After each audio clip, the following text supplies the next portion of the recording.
Ladies and gentlemen, we are finally here. Marvel Tokon, big news after waiting so long. I'm so glad that Tokon is finally going ahead and starting to train because we got a lot to talk about. We got a brand new trailer for the game and I'm so excited to go over what we just watched. So stick with me here and let me dive deep into everything. But before I go ahead and do that, please go ahead and hit that subscribe and like button. I will be doing Marvel Tokon content weekly. I've been doing so for the past few months pretty much, and you all have liked it very well, so I appreciate all the love up until this very point. Let's get into the action. First of all, the trailer starts off with the story of the game. It seems that it's going to be taking place on Earth, but we get a little bit of this backstory with this planet called Chandelar. Those who don't know, Chandelar is basically the home world of the Shi'ar Empire, one of Marvel's biggest cosmic civilizations. It's basically where all of the Shi'ar rulers live. I'm not sure what they're doing in Tokon or what they have to do with the game's story, but what we do know about them is that they have a lot of connection to the X-Men because the Shi'ar very much fears the Phoenix Force, which is basically Jean Grey, so we're most likely going to be seeing Jean Grey in the story mode. Also, the Empress of the Shi'ar Empire, Lilandra Narimani, had a relationship with Professor X. Something worth noting, I guess.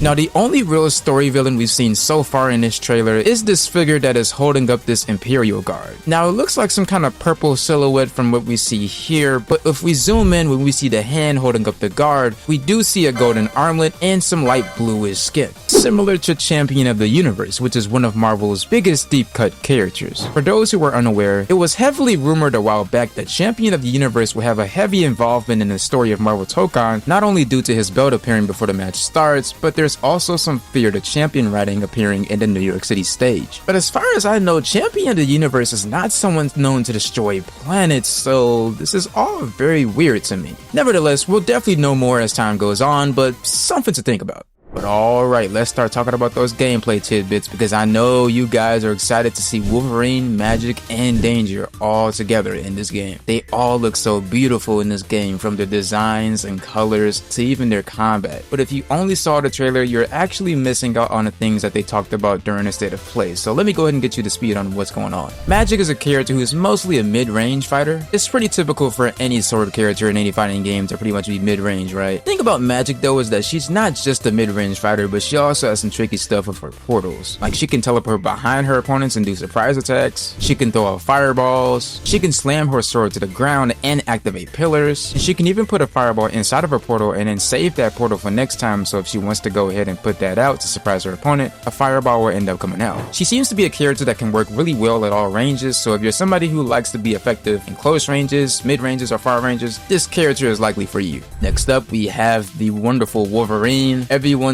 favorite. Just like in every other fighting game he's in, Wolverine is definitely a close range character, but the unique thing about Wolverine is that he has armor on his claw swipes, according to the developers. This was interesting to learn as it kind of reminded me of the way how Vasaraga works in Grand Blue Fantasy Versus, where he is a character that has a lot of armor on his moves. In particular, Vasaraga's unique attack gives him a buff that grants 2 hits of armor on some specific moves. In some gameplay footage, I saw Wolverine kind of do the same kind of pose that Vasaraga does, so I'm assuming this is basically going to be Wolverine's unique attack in this game to go ahead and give him some armor on some of his claw attacks. I mean, you can see here that Wolverine is armoring through all of Ghost Rider's special moves, so I'm very curious to see how this plays out in different matchups. And of course, we have Danger. Danger looks to be a really good zoner where they can go ahead and put so much stuff on the screen like bombs, projectiles that ricochet off the opponent, and she even has a hover dash that can be used to go ahead and approach opponents or be used as a mix-up. Also, it seems that her bombs are not only good for extending combos, but also teleporting her to different parts of the screen, it seems. It seems really good to kind of set up some side switch stuff in case you want to get your opponent into the corner, so pretty cool stuff. Based on a lot of the movement and zoning options she has, it's safe to say that this character wants to fight at a distance and be able to switch things up if the opponent plays a bit too passively against the zoning. Now, I'm not quite done yet because the developers made a very huge gameplay change here. Before in Tokon, when you called an assist mid-air, you would get an aerial assist. But if that's the case, then how come the Iron Man ground assist appeared when Danger called him mid-air? This means that Tokon does not have air assist anymore, as Iron Man does his ground unibeam assist despite Danger calling him from mid-air. This was a change that a lot of people asked for in the feedback forum when the beta ended. And honestly, this makes me happy because this goes to show that the developers are listening to the fanbase. Like I said, people, these developers are listening, and as long as you go ahead and provide your feedbacks and your honest criticism, you will be heard. Very interested in seeing what else the developers change for Tokon in the future.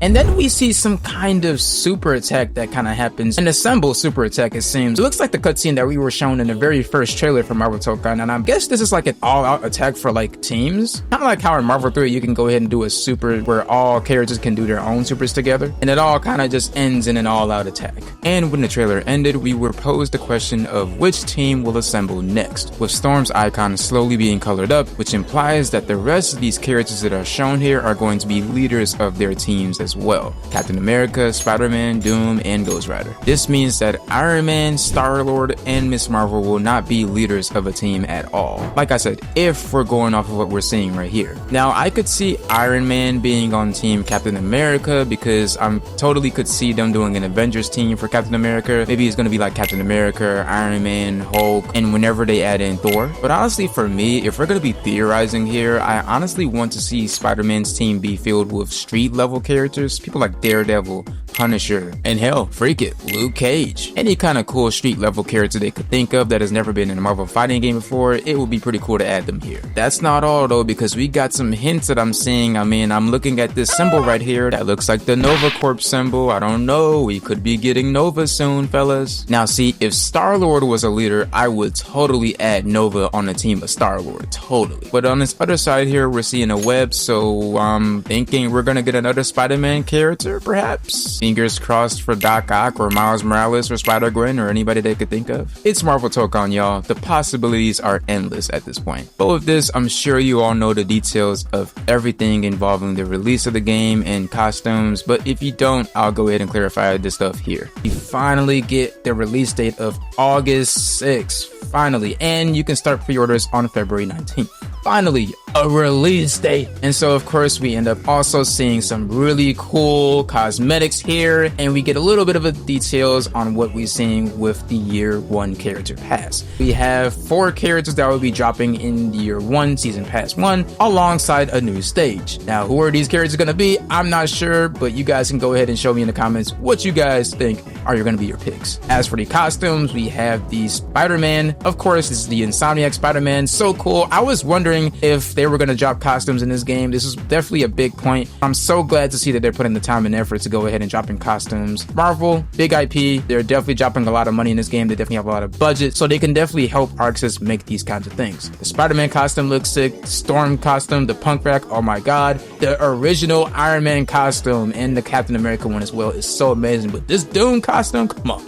Yo, Doom, this looks sick. I've never even seen this before. Supreme Ruler, this is sick. And also we have some chroma colors here too. It's going to be for all 20 characters, but this is going to be like a little rainbow color for characters. Pretty sick, cool stuff, not gonna lie. And hold on a minute, fellas, because y'all are getting me right now. Howard the Duck. I'm just saying, bro. I need my Howard the Duck right now. When I saw this, I got so excited. Y'all don't know.